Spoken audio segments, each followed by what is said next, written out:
Business is simple. It's just not easy. We focus on three things to help you run and grow your business more easily: talent, sales, and how to scale. This is the Talent, Sales, and Scale Show. Hey everyone, Bryan Whittington with this episode of the Talent, Sales, and Scale Show. We're going big time today. We're talking about enterprise sales, and we have John Stopper. He is the founder of North Star 8, created this idea of compass selling, and he's rolling out an e-learning and coaching strategy that goes along with it. And so North Star, he is a master of enterprise sales, and it's going to be all about enterprise today. So welcome, John. Hey, thanks for having me, Bryan. It's great to be here with you. I appreciate it. Now, my gosh, you have a massive background running a company, president, couple of successful exits. You're sharing with me a little bit before we started hitting the record button about some of these size deals that you've won. So pretty interesting. But the question I always ask is, John, why should we listen to you about being such a master of enterprise sales? You should listen to me because I've made every mistake a salesperson could possibly make. So I don't know if I could tell you what to do, but I could definitely tell you what not to do. Oftentimes a shorter list, right? Oh my gosh. And yeah. Unfortunately, that's from where we learn, right? Those painful lessons, those mistakes are really how we learn. So help me understand, I mean, how you said that you were going around doing some management consulting, and then you dusted off this compass selling that you put together whenever you were doing enterprise sales. So how did this come about? Talk to me a little bit about that, please. Yeah, just I'll give you a quick blurb about my career track here. So I went to grad school and I was actually programming computers. We were doing early AI work. And so that's where I learned how to program, but you couldn't make any money doing that at that time. So I went to Wall Street and started writing code for the big Wall Street firms. And then I got into being a systems analyst, and I was really good at capturing the requirements, interviewing people. And somebody said, hey, you should be a sales guy. And, you know, your career path is never, hey, I want to be a salesperson, right? So you back into it. So I got into sales and I started selling to the big companies right out of the gate. My first customer was IBM. My second one was Citi. So I didn't even know any better, but I'm selling into these very large entities and on Wall Street, which is a pretty tough environment. And one of the things I was starting to get good, but I kept getting lost in my deals, right? Because you got 10, 20 influencers and decision makers, each with their own evaluation criteria. So I started developing a system, I call it the compass. So as I went from Citi to Merrill Lynch to Barclays to JP Morgan, I could quickly orientate myself and knew what my next steps were. So it was really about a planning process or tool or system so that I could manage more than 2 deals right at a time. I felt generally a salesperson could manage 2, maybe 3 large deals, just winging it, but you need a system and a process and a planning process for developing your strategy. Now, you've been doing this for a while. When did enterprise sales start to be a thing, right? Because Miller Hyman, they've been out, blue sheets, red sheets, gold sheets, whatever sheets they have, right? And there's some different methodologies. When did enterprise sales really start to come about? Well, enterprise sales it's always been around. The thing is I read all the books, took most of the courses, but what they did was they gave you a planning, they showed you how to do a plan, right? The blue sheets, here's my plan, right? But enterprise sales there's rapidly changing business conditions. They're too static, they were too slow. So I just started taking pieces of Miller and Sandler and all these others, Challenger, and I started mashing them together. I created my own mashup and I called it compass selling because there were some variables they didn't take into account. No, keep going. And I also took pieces, you know, a lot of inspiration comes from parallel spaces. So I started reading books of military strategy and business strategy, and I started incorporating those into this process, the system I developed. Now, the compass selling is meant to sit over sales methodologies, right? So you could still use Challenger or Medic or any of those, but you need to know which one to use based on your position, based on the velocity, the deal velocity you need to have, and based on the timing of the close. Okay. That's the basic. So give me, and the reason I ask about enterprise sales, it's always been there, but for too long, in let's say pre-internet days, a lot of the salespeople, they were all about relationship, clad handing, how quickly can you build relationship, take you out to dinner, lunch, blah, blah, blah, right? Yep. It seems like after internet, it got much more strategic, that you had to be much more intentional about every activity. And especially, I think it was the Challenger buyer came out about 2014. You might have the numbers a little better than me. And they suggested that enterprise space was only about five people or so within the buyers group. But after that 2020 lockdown, after, you have better access, everybody's doing Zoom instead of traveling all around, you ended up getting in 12, 14 people within that buyers group, and it got a lot more difficult. People are turning over left and right. So when did you see that shift going into more of that, really strategic, focused, no longer relationship sale? That's what I was trying to get at before whenever I asked the question. Got it. I see where you're going now. Brian, I think it's always been there. Now, relationship was big. I mean, my first sales job, I was required to have a breakfast, lunch, and dinner meeting 4 days a week. Okay. Right. Good way to keep off the weight. Oh man, you had good thing I was young. But when you're doing true enterprise, it was always about, I'll give you an example. Part of the compass is bridging strategies, right? So it's building relationships with multiple people in your organization with similar personas in the buyer's organization, right? So it's a team-based approach. I've had deals going back in the aughts where I had 30 bridges built between my company and the buyer, but the deal was over $40 million, right? So we had to really, the way you beat your competition is you have to know your buyer's business just as well as they do. Yeah. And it takes an intense discovery. So I grew up in a very competitive environment. I wasn't I could go out and take a guy out for cocktails, but that wasn't really my thing. So the way I competed was really understanding the business and maximizing the value. I'll tell a quick story. I was thrown out of the CIO's office of Merrill Lynch twice. And he said, don't come back until you tell me something I don't know. Because I kept pitching him my product, right? And that was the best advice I ever got, right? So I was like, what the hell is he talking about? But I started going through and meeting with as many people at Merrill Lynch as possible. And I found he had a problem, a serious problem, and that my offering could help him solve that. So when I went back, it said, hey man, you got a problem and here's what you're not seeing. And I showed that to him. I had a $4.2 million deal in 3 months. Nice. Right. So enterprise, it's always been there. It's just, I think what's happened is it used to be, remember the sales book, Selling the Veto? Yeah. They sell to the top guy and they could say, make it so. Well, senior level people wrote, it's too risky anymore. They will not make a unilateral business decision. It's all consensus. Right. And now with COVID and people being distributed, it's even gotten more distributed in the decision-making process. And so you really have to do your homework. You got to go wide. The biggest mistake I see salespeople today, they get a champion. Person says, hey, I'm going to be the user of your product. And you start doing demos and all that. You get single threaded. Yeah. Your only relationship is there.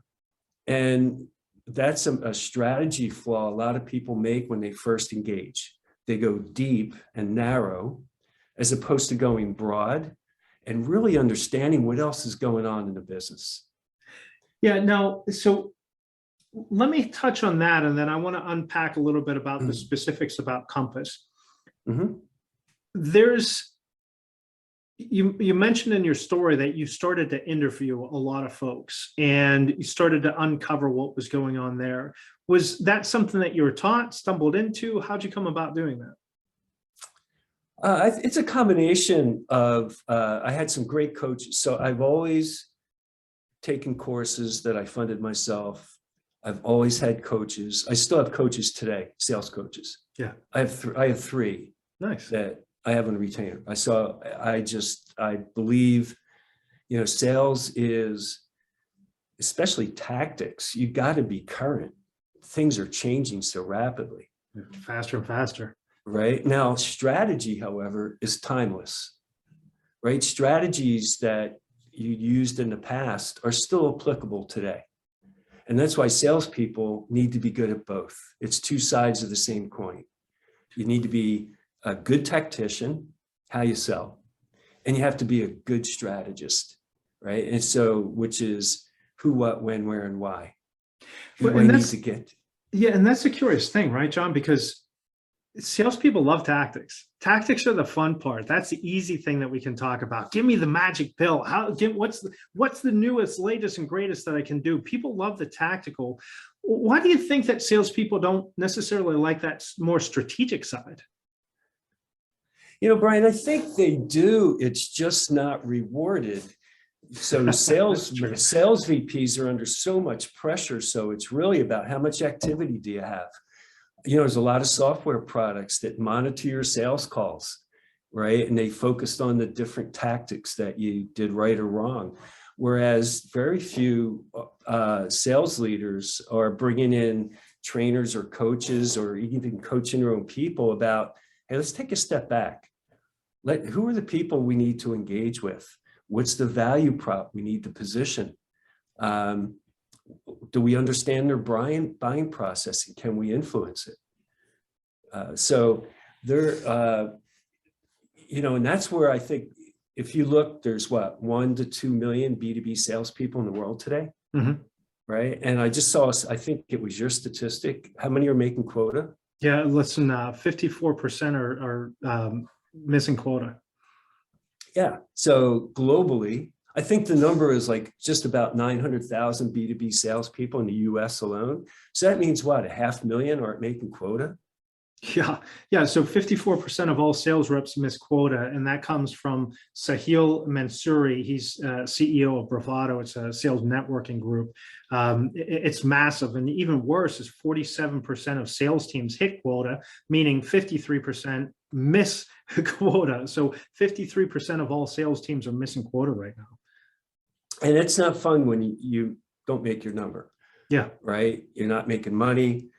A lot of pressure from your boss. And then you start churning more tactics, and look at the tools that a sales guy, I talked to a sales guy today. He has 12 software tools that he's managing.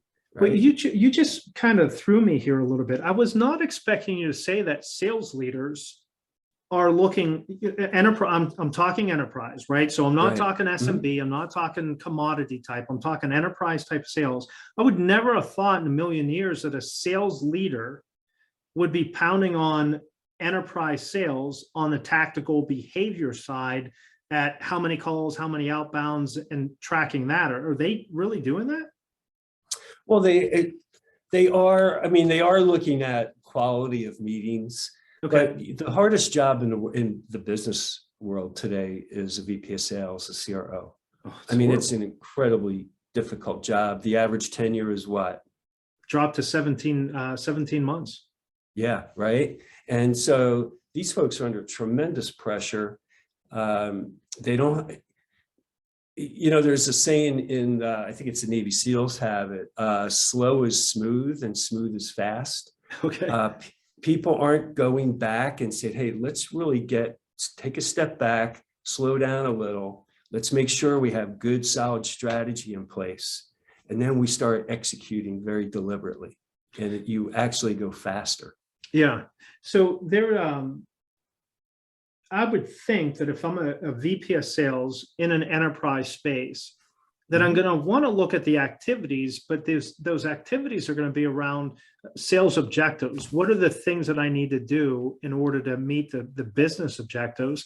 And then what are the steps, activities that I'm taking in order to get those on track? So I would think that's what I'd be looking for, not so much, hey, how many emails did you send? It might be, how many people do you have in that multi-thread, right? How many people are you doing? What's the relationship look like? So let's talk about maybe the specifics around Compass selling. So what are the specific parts of Compass selling? Can you give us an overarching summary, and then we can dive down a little bit more deeply? Yeah, sure. Just to finish on your point, I don't believe that CROs, VPs of enterprise sales, are counting how many emails you sent. But you do want to know, hey, are you engaged? What's your engagement? How many calls are you doing? Who are you talking with? You are concerned about activity, as you should be. It's just they don't have enough time to coach. They have so many, they got to manage forecasts, they got to recruit, they got to get the systems up and running. There's so much on the operational side of the business. And talking to customers and being engaged in the sales process, there's little time to coach. And my only point is that needs to be expanded. Yeah. And I think they need that's why I'm going into this. I think I could help some people, especially VPs of sales, hey, what are your coaching strategies? Right? And help them be more effective. Got it. So let's start there, and then we'll unpack the high level. So whenever you say coaching strategy, what are the different strategies that go along with coaching? I mean, I would think coaching is, hey, what are you doing? How are you doing it? Pulling out of them. So what are some of the coaching strategies you have in mind? Yeah, let me share with you the basic premise of Compass selling, and because that'll reflect, we'll touch on that if that's okay. Please. So when I developed it, it helped me manage 5 or 6 deals simultaneously, right? Because I could quickly orientate and I knew how to navigate. When I got promoted into a VP of sales, all of a sudden, I got to manage 20 to 30 opportunities simultaneously, right? So I need to be able to go, okay, ask a few questions, quickly orientate, and then be able to coach my team, right? And help them be successful. So it gave me that scale to work with a lot of salespeople and help them be successful, which is the real job of, in my opinion. I'm here to help my salespeople achieve success. Right.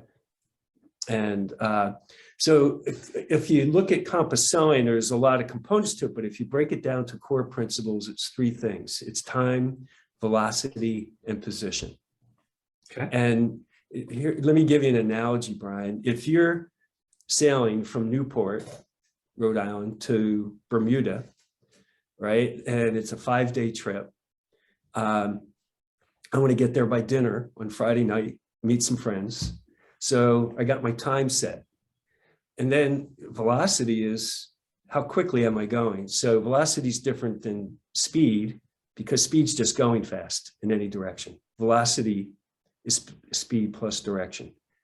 And then you're constantly calculating or calibrating your position. You're looking at your compass, you're checking the wind, you're looking at the tides, and you make course adjustments as conditions change. And if you run into a storm, then your time shifts, right? I'm not getting there Friday night. So when you get into a deal, you just look at those 3 things. What's my time to close? Do I have enough energy or velocity to bring it to a close? And what's my position, right? And position determines your strategy. Got it. So, well, let's unpack that. So whenever you talk position, give me a little bit more from an enterprise sales position or perspective. What do you mean by position? Can you define that? Sure. I break it down, and this is where the compass symbol came in. It's people, process, profile, and value are the 4 points of the compass that I use to navigate to determine my position. So let me give you an example of value. In value, I have 5 components or 5 different types. Okay. And they increase in value as you go up. I call it the value chain. So the lowest one is efficiency. Then it's effectiveness, risk mitigation, strategic growth, and customer experience. 80 to 85% of all salespeople sell the efficiency value prop. My offering is going to help you do your job faster, better, cheaper, right? It's also the weakest value prop there is. So when your deal slips from a quarter, so say you had a budgeted deal, you forecast it and it slips out, guess what happened? Your funds got stolen and got reallocated to an offering that had a higher value proposition, right? And if you go to a C-level executive and you're saying, hey, you should buy my software because it's going to help your users do your job faster, better, cheaper, he cares, but not that much. Yeah. If you have to work weekends, well, I'm working weekends, right? So what the strategy is, who do we have to get to in the organization? And how can we position higher levels of value that maps to that persona? So a C-level executive, they care about risk mitigation. Is your offering going to help mitigate risk or threats to my business plan for the year? Is your offering going to support strategic growth initiatives? So say you're a national company and you want to go international, or you're a regional player and you want to scale to a national player. Boy, is your offering going to help that strategic growth initiative? That they care about.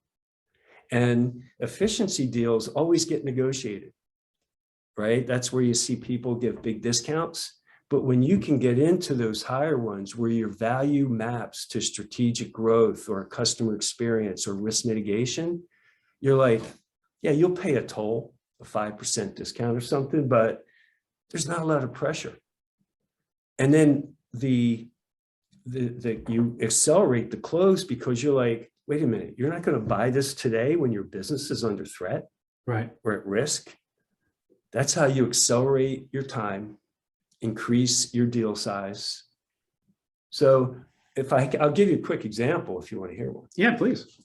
So I had a client, startup, and no clients, and they were selling their offering to JP Chase. Small right? place. And it was what they did was it was electronic mail, right? And JP Morgan was spending $750 million a year in processing inbound mail. Wow. Right. With all these mail. So they're like, if we could cut that in half, we could save, $300-400 million a year. And we were competing against $3 billion companies to win. Right. And everybody was doing the efficiency play. My offering's going to help you save money and process mail faster and cheaper. Well, and part of our discovery, as we started going around, we found this risk and compliance group. And we're like, well, what do you guys do? And they go, well, we're concerned. We want to see electronic mail because we have to make sure that we don't violate SEC requirements about all the steps for processing paper. Oh, what happens when you don't process paper correctly? Oh, we get fined by the SEC. Oh, how much were you fined last year? $8 billion. Right? $8 billion in SEC fines. So we shifted our value prop, and all of a sudden we didn't sell efficiency. We were saying, if you don't buy our offering, you're going to be at risk of spending another $8 billion in fines. We could eliminate that risk. Yeah. All of a sudden we're meeting with the CIO, of the corporate chief information officer, the chief legal counsel. All Jamie Dimon's direct reports wanted to touch what we were doing. Right. And we took our deal from $450K to $4.5 million. Wow. And accelerated it from an 18-month sales cycle, which we thought, down to under 12. Now, why do you think more people don't do that? Because to me, let's take this down to a tactical. Okay, so that's how you did it. So the tactical would be, well, I guess this would still be at the strategic level, is understanding the companies that you're going after, your ICPs, those ideal customer profiles. And then Right. what you just pointed out there is the personas, because I don't think that a lot of people take into consideration the personas, meaning who all is going to be affected by this and what's their perspective, right? Because the question is, does my mug have a handle? Well, it depends on your perspective, and too many people don't take each individual's perspective. So why do you think that people aren't doing that more often? Yeah, great point, Brian. That's a great analogy. I think there are people out there that do it, but you know what happens? It's the fog of war. And that's why I built Compass Selling, right? Because you get lost. And you're meeting with all these people and everybody has different requirements. It's easy to get disorientated. As Mike Tyson, famously said, everybody's got a plan until they get punched in the nose. Yep. And when you go into these deals, you're getting punched constantly, and it's easy to get disorientated. And that's why I built the Compass Selling system, so I could go, okay, what do I got to do? What's my position? What's my velocity, right? And what's my time? And I'm constantly calibrating all of those things so I can navigate correctly. So under the position side, we're looking at the 4 parts, which are people, process, profile, and value. And we talked about the value, and I think I missed this, the value chain. You have efficiency, effectiveness, risk mitigation, customer experience, and strategic growth. Did I get that right? Yeah, strategic growth, and then customer experience is the top value. Okay, right? got it. If you can touch, how do you make, your buyers, customers have a better experience? That's a huge thing today. And then people are all those different personas within the buyers group, correct? There's 4 different types of personas that I categorize, right? Okay. So there's what I call the visionaries, C-level, because they care about vision, right? They care about strategic growth and managing risk. You have your user, right? And I want to do my job faster, better, cheaper. You have managers who have the budget, who are concerned about ROI, and they're accountable for the return on investment. And then you have what I call the operators, the people that are responsible for protecting the business. So that's procurement, legal, IT, all the hoops you have to go through. Okay. And they care that your offering fits within their current operating environment. Got it. And so each one of those cares about, you got to have different messages for each one. A lot of people give the same content to all 4, and they don't care. You got to adapt your content or curate it appropriate for that persona. It's interesting how it seems obvious once you start doing it, but it's shocking how few people actually do it. Yeah.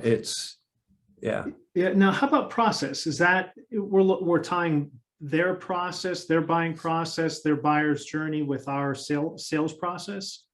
Yeah, spot on, Brian. It's really, what you have to do is map your sales process to the buyer's process. Many salespeople go in and they try to apply a transactional sales process to an enterprise sale, which doesn't work. Yeah. Right? Because in a transactional model, you gave a demo, great, we're at the next stage, right? Then we give a proposal. We're on an enterprise sale, you could do 10 demos. It's no indicator of how you're progressing on your deal. Yeah. Right. So you have to take a different approach and adapt to the buying process or the customer's buying process. But there's a problem today.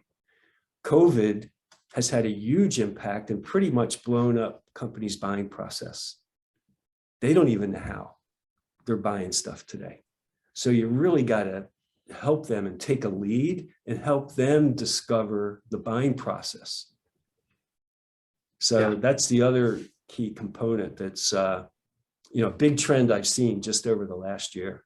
Yeah, because the thing is, if you're selling enterprise, you're probably not buying this terribly often, and you know how the easiest way to bring them across the finish line is to make their life easier and better. So taking that leadership role, I would think would be key in this. You have to, it's absolutely right, Brian. It's all about leadership. You're leading your internal team, your deal team, and you need to take a lead on your buying of your buyer's team. And that's why I don't like getting single threaded or just meeting with the user. You really have to go broad and understand how senior other executives are looking at this investment. Yeah, and I think this is really why, and I'm surprised that more aren't, but I really would think that there would be more salespeople in leadership roles, because leading in this type of environment is the most challenging leadership that you can have, because I can't lead with my title. I can't lead by authority. I can only lead by influence and persuasion, and getting people to buy into this idea, this vision, and make that vision their own, which comes from me being able to ask the right questions to say, oh, is this what you said? And yeah, that's exactly right. Yeah. No, this is the whole point here, is that you have to be good at strategy as well as tactics, right? It's two sides, again, of the same coin. And not enough people are focused on strategy.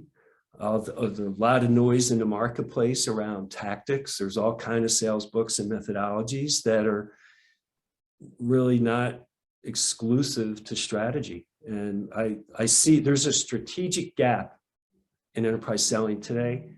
My only mission here is to try and close that gap for people so they could be successful.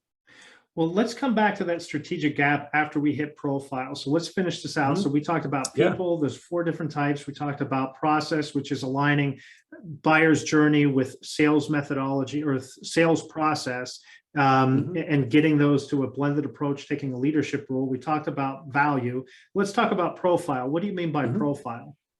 Well, the profile of the company, Brian, really tells you a lot about how they're going to buy. So,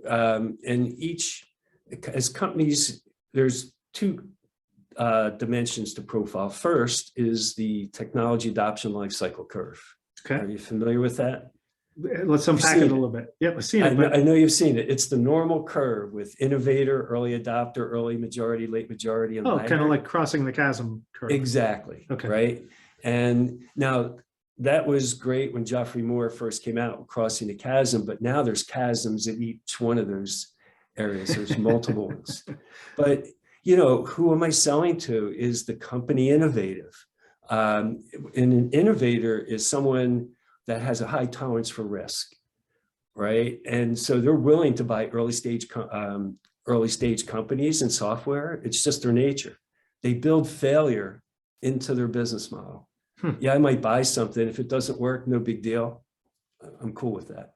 Whereas early majority is a lot more conservative, lower tolerance for risk. They want to see demos. They want to see references. They want to test it out for a while. The problem is innovators only represent 3 to 5% of any total addressable market. Early adopters only represent 5 to 7%. Wow. So early majority and late majority represent 45% each. And then laggards, the tail end of 10, 15%, they never buy anything. Right. So you need to do your discovery and say, what's the company? What's their tolerance for risk? And then you have to look at their stage of growth. Are they a startup? Are they emerging growth, high growth, industry leading, legacy? Because a startup, they're focused on traction and their enemy is time. Whereas an emerging growth company is focused on brand and their enemy is a lack of focus. So as you go through, an industry leading is all about innovation. So, and their enemy is stagnation. So once you understand their stage of growth, you start articulating your value prop to where they are in their growth curve. Interesting. So not only the company, but then you also have to look at those within the buyers group, because if I'm talking with legal, I'm going to be higher risk averse than maybe somebody else is in a different department. Great insight, Brian. Yeah. You're spot on. So it's really blending those two. All right. Now, let's go back to something that you said a little bit earlier before we hit time and position. Or time. We talked about velocity, so we'll hit time. You said that there's a strategic gap out there right now in sales. Unpack that a little bit. What do you mean by what's the gap in strategy that you see? I just don't see enough. Well, first of all, at an industry level, in the sales industry, there's a lot of focus on tactics, a lot of focus on tools, and salespeople just are not taking the time to do what we just talked about. Sit down with their deal team and say, okay, here's my next 5 steps. Yeah. Here's what we're going to do. So, and you just don't go, oh, let me do something and react. You want to say, okay, here's my next 5 steps, and then we're going to navigate our way. And so we have a process for constantly gathering data, executing to it, regathering data, and adapting our deal strategy based on the information. So it's just like you're in that racing sailboat, man. You want to go fast, you need velocity, and you're constantly calibrating where you're at. Is the wind shifting? Do I have enough sail? You know, all those things that impact where you're going. And if you're an enterprise, I was just going to say, if you're an enterprise, the winds are definitely shifting. They're shifting. Or like golf, right? I mean, you know, if you looked at the Masters, you know, they're master tacticians. They know what club to select. What you don't see is 2 days before the tournament starts, they walk the course with their coach and their caddy.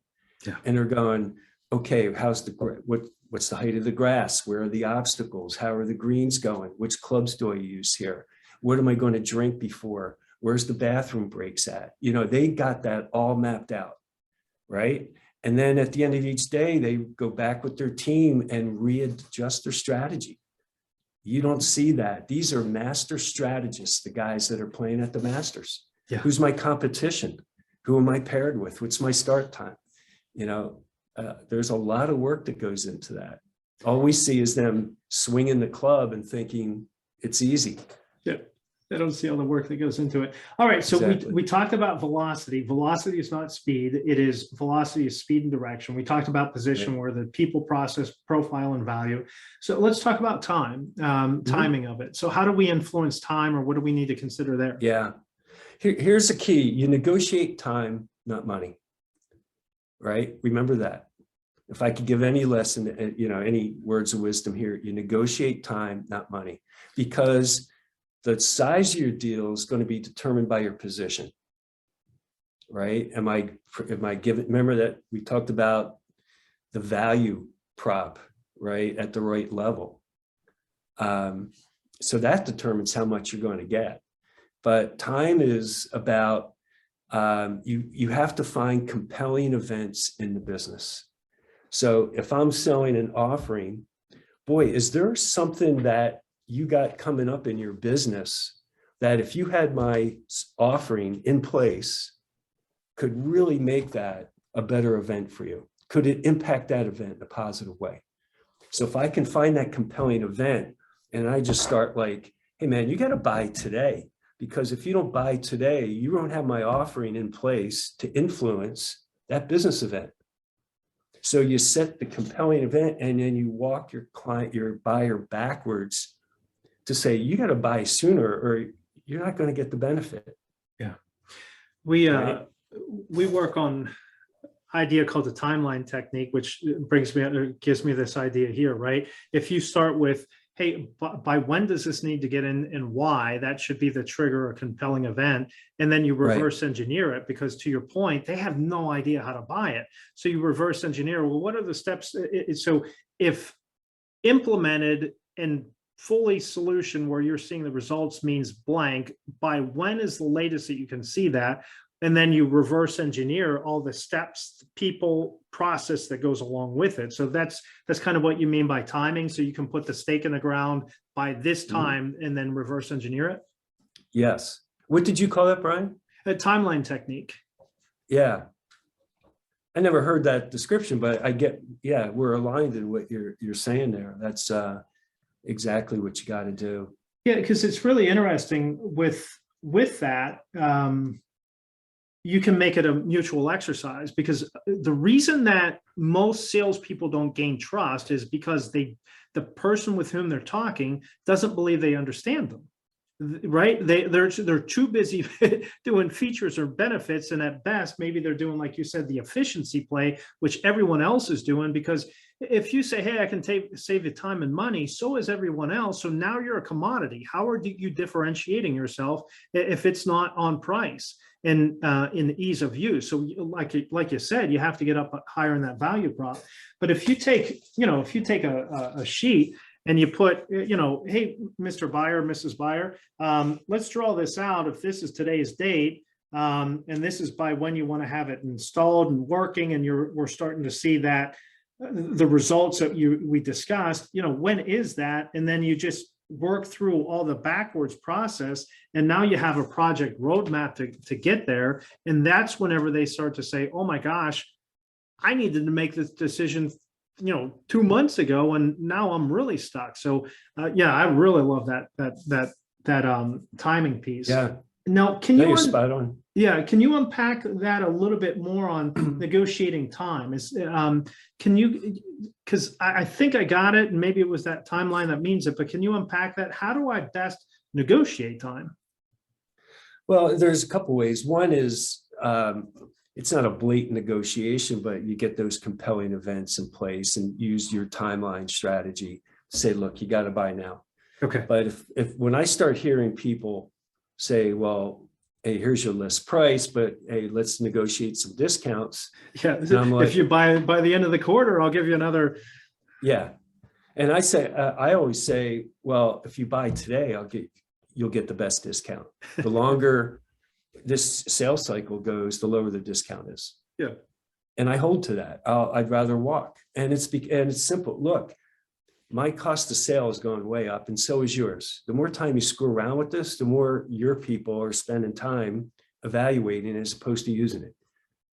So now, how much, I just learned this terminology, and apparently the terminology has been around for a little bit, John, called satisfice or sacrifice or something like that. It's the buyer gets to the point where any further discussion, any further investigation, if it satisfies, that's the name of it. If it satisfies all the requirements and I'm willing to settle, it suffices, I can settle at this point. The person that gets to that satisfice level first wins. Is that something that you're paying attention to, or you thought about? I haven't. I'm more focused on the types of value mapped to the types of persona, yeah, based on the profile of the company and where we are in their buying process. So, I mean, that's a cool term. I haven't heard that, but it fits within it. Again, compass selling is simply a navigation tool. It's a way to remind you of all the things we talked about, how to not forget things. When you do your deal workouts and you reevaluate it, it just reminds, oh, what about this? Here, you know what it's like if you're a great sculptor and you want to sculpt David. Great sculptors, he's in there. You're just taking away, you're de-risking your deal. All you're doing is taking away the excess marble that blocks the finished product. And that's what an enterprise deal is. There's a deal in there. Yeah. You just got to get all the shit out of the way. And I call it de-risking your deal. Where's my risk today? What's going to keep me from closing this deal at when I forecasted it? And so, if you take that approach, you're proactive as opposed to being reactive to the buyer. Yeah, and the buyers are scared to death right now of making a mistake, because these are long-term consequences that can fundamentally impact their careers and get them fired a lot whenever you're spending this type. Yeah, well, that's why there's a consensus buying decision, right? Yeah. No one wants to be on the hook for making a unilateral investment decision around something that could put them at risk. Yeah. So everybody checks off, and that's why it's, as you said earlier, Bryan, that boy, why is enterprise sales seemed to be a new thing with all these influencers and decision makers. People are more afraid of making unilateral decisions. Yeah. Yeah. It's no longer selling to veto. It's Yeah. selling to the committee. Well, now, what would you say is the biggest challenge or the biggest mistakes whenever you see people trying to implement or starting to implement more of a strategy type sales for this enterprise type sales? What are maybe the biggest stumbling blocks that we should avoid? In doing deal strategy? Correct. Yes. Again, it has to be balanced. If you're all about tactics, then, you're just running, you don't know where you're going fast, but you don't know what direction. And I call it roller coaster selling. Oh, yeah. Right. So you get on the roller coaster and you go and you do loops and a lot of motion, but what happens? You get off where you got on. Right. So with an upset stomach. Yes, you should only do things that advance you. Do I advance my time? Did it give me more velocity? Did I get better position? Now, if you only focus on strategy, then you're doing a lot of whiteboard sessions and theoretical stuff, right? And you're not taking action. It all stays theoretical. So that's why you need the balance. You need to be good at strategy, right? So you're not just theoretical, and you need to be good at a good tactician. It's interesting, and people tend to be one or the other. They're rather good at strategy but terrible at tactics, or they're really good at tactics but terrible at strategy, and it's finding that balance. Everybody's in love with the idea of success, they're just not in love with the work of it, right? If I'm heavy on the strategy, I might not be in love with the idea of the tactics to actually pull it out and bring it to fruition. And if I love the tactics, I might not want to take the time of that deep thinking that I have to do to really ask myself those hard questions, because that tactical super type A personality doesn't think that that's actually working. They're trying to just make things happen. And it's busy for busy's sake is probably a recipe for disaster in this space. Yeah, that's why I've always had a coach. And I would recommend, if you're serious about your career as a sales professional and you want to be a high performing sales professional, get a coach. I have 3 coaches today, sales coaches. Yeah. I have them on retainer because I can't keep up with tactics. Right. But I excel at strategy. But I want to know what's current so I can keep balanced and integrate the two. Nice. But if you're good at strategy, let me just give you a quick, when I started, I had a technical background. So I sold because I could really understand the technology. Right. So I was a very technical salesperson, and I was doing pretty well. I was making $1.50, $1.80. And then I started reading sales books and studying sales methodologies, and I got good at tactics. And I started doubling my income. All of a sudden I'm making in the twos, 250. When I get good at strategy, all of a sudden I'm making 455, 650, 1.2 a year. Yeah. And then an interesting thing happens. Because I was good at strategy, I was asked to go into management to become a sales leader. And then I got good at strategy there, and I was asked to be a CEO. I never applied for these jobs. People just came and said, hey, you're good at strategy, and will you go do this? Yeah. It's transformative. It transform your personal and professional life. Nice. I love that. Now, so what would be some resources that you would recommend for people to learn this, how to do these things? Well, you could go to my website, but there's some, there's some good, I look in parallel spaces. So I read a lot of military strategy, business strategy. You gotta shift your mindset, right? If you're a tactical salesperson, you think just in short activities, and what you need to be able to do is develop an approach where you could think 5, 10 moves out. Yeah. So right? Any particular military strategy books or any books that you would recommend that we check out there? My favorite strategist is a guy named B.H. Littlehart. Okay. He wrote a book. In fact, I think he got it here somewhere. Classic Strategy. Lawrence Friedman has a book on strategy. It's great. I'll get a quick story on strategy. B.H. Littlehart wrote a book called on Scipio Africanus, Okay. who was the greatest Roman general, even better than Caesar. And he was the guy that defeated Hannibal. And in his biography of Scipio Africanus, he outlines all his military strategy. It was truly innovative what he did. And I take those and I look, boy, not that we're trying to defeat our customers, we need to be collaborative, but wow, how you position. For example, he was the one that came up with the concept of going broad versus going a pincer movement, going direct and deep in the center. And that's how he beat Hannibal. And you're thinking, wow, as I approach a customer, wow, what if I tried that approach? And it works. So he's pretty good. I like listening to Tim Ferriss, his podcast. I mean, the people he has on there are brilliant people, highly successful. Shane Parrish is another guy. He has a thing called Brain Food, which is really around mental models. There are really some terrific guys. Cal Newport, brilliant guy. He's a professor of business at Georgetown. He wrote a book called Deep Thinking. Okay. Right. So, there's just these places that you can go and I'll tell you my favorite book I just read.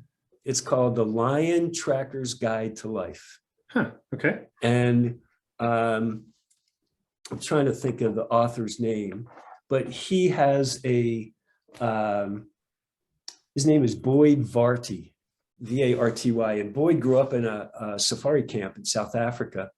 And his grandfather started it, and they had to be good at tracking lions because they were killing all the cattle. And his saying is, I don't know where I'm going, but I know exactly how to get there.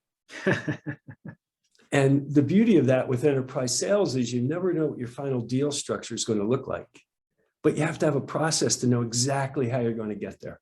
That's a great analogy. Right? I'll never know where I'll find the lion, but I have a system for tracking them. Interesting. Right? That's a great analogy. Yeah, great book. He just wrote it. You could have fun with that. So those are the kind of places I go. Another great book just came out, Steal Like an Artist. Okay. Austin Kleon. And it's really like, look, there's nothing original left. All great artists steal from one another. They steal ideas. Yeah. So I don't have that many. That's what I do is I steal and I add it to my system. We like to refer to it, John, as repurposing. Yeah, thank you. That's a kind of. All right. Well, hey, what do you see coming down the pike? What's the future hold that has you? Hey, this is going to be awesome, or this is scaring me. What's the future hold that you're watching out for? Bryan, I think. Look, I've had a front row seat in technology from when I first started in tech. It was mainframes, then it went client server, distributed, desktop, Web 1.0, Web 2.0, social, and all that kind of stuff.